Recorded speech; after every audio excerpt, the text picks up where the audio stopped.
Good afternoon, everyone. I hope you all had an excellent lunch. Thank you for the introduction, and thank you for the opportunity to give this speech. As already mentioned, my name is Petter Risøe. I'm a co-founder of a startup called Diffia, and I'm going to talk a little bit about digital innovation in the world of pagers and fax machines. Let's see. Aha. Oh, there it goes. OK, this is me 3 years ago. I used to be a hospital doctor.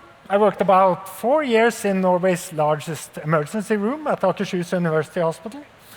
But the last 3 years, I've been working on making better IT solutions for my former colleagues.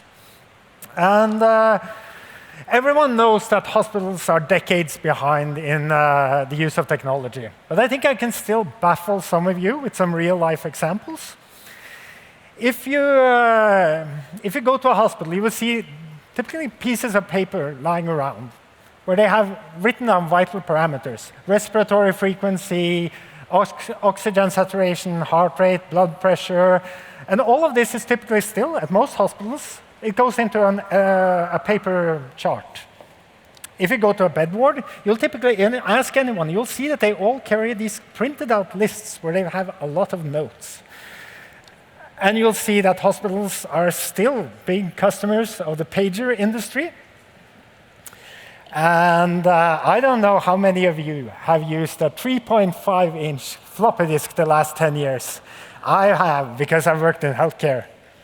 And I use the fax machine almost daily. You have to explain to young people what this is, by the way, now. And everywhere you go, you see paper, and you see paper, paper, paper, paper, paper. And see, it's a little bit of a lag, but you get the general idea. All of this is collected within the last 2 years. So most of this is still in use.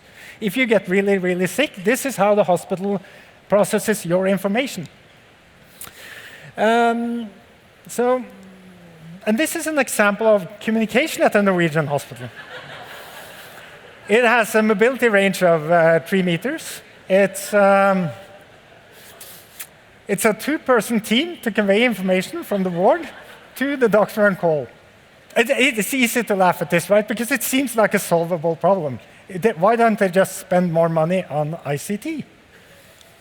But this might surprise some of you, because we have gotten more and more computer systems in hospitals.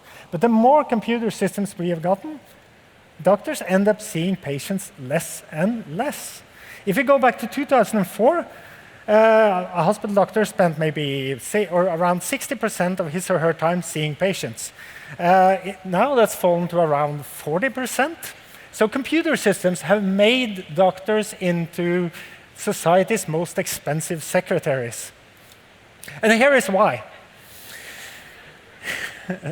You had a flexible set of pen and paper, and then it gets replaced by this clunky software that looks like it's produced decades ago, even though it's brand new.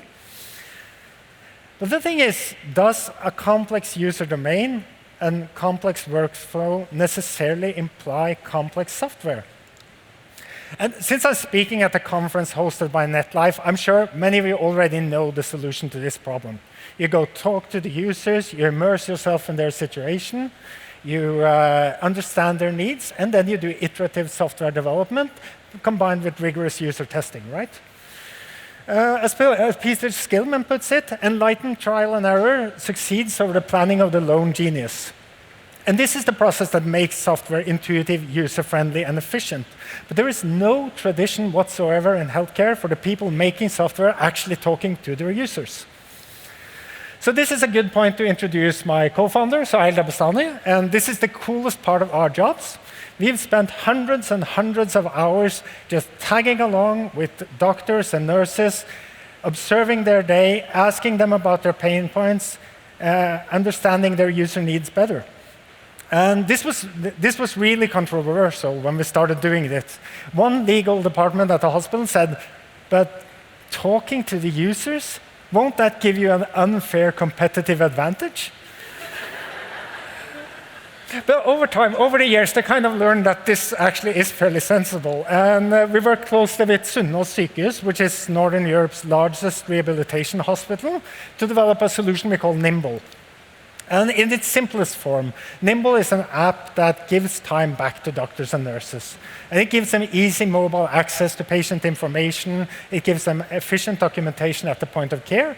And it's secure, fast, and instant communication like WhatsApp and Messenger and stuff you're used to from the outside. And I'm thinking, most of you are probably saying, where's the innovation? Isn't this fairly obvious? Why hasn't this been done a long time ago? The problem in healthcare is generally not making the app, it's getting it into production. And I would like to direct your attention to the top left of the screen, where you can see that we started in the fourth quarter of 2015.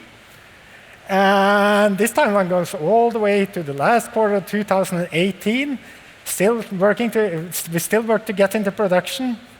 And a 3-year time span, that kills any startup, it kills any innovation. And besides, it wasn't 3 years because it didn't really happen until Q2 2019. So I think NetLife wanted me to give you some practical advice and tips if you wanted to innovate in the healthcare sector. I'm very tempted to say don't do it at all. But I'm guessing maybe some of you are stubborn. Maybe some of you are a bit masochistic and you're thinking, yeah, let's do this. I want to do this anyway, like us. Then I have 3 tips. Work closely with users. Spend time with clinicians, learn their tribal language. And the second one is getting what you're making into the hands of the users as quickly as possible. And we at Diffia have lobbied intensely to get the hospitals to invest in facilities for easier and faster testing and deployment. And the third one, and I think that goes for most of the public sector, you have to read their strategies and you have to make sure that whatever you're making aligns with some of their strategic goals, because otherwise it doesn't matter how good it is. If it's not in the strategy, it won't get adopted. So I thought I'd close with a bit more optimistically, because things are slowly getting better in healthcare. And just before the summer, Diffia won a major tender together with NetLife and Soprasteria to build a new solution for remote follow-up to half of Norway's hospitals. And as part of this, we're also building infrastructure to kind of lower the barrier of innovation for others, to make it easier to get stuff into production. And there is a ton of unmet needs in healthcare left.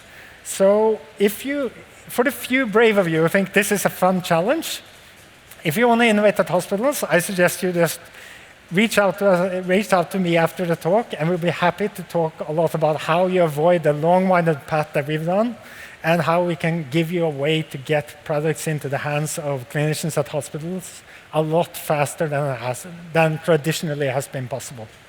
Thank you for your time.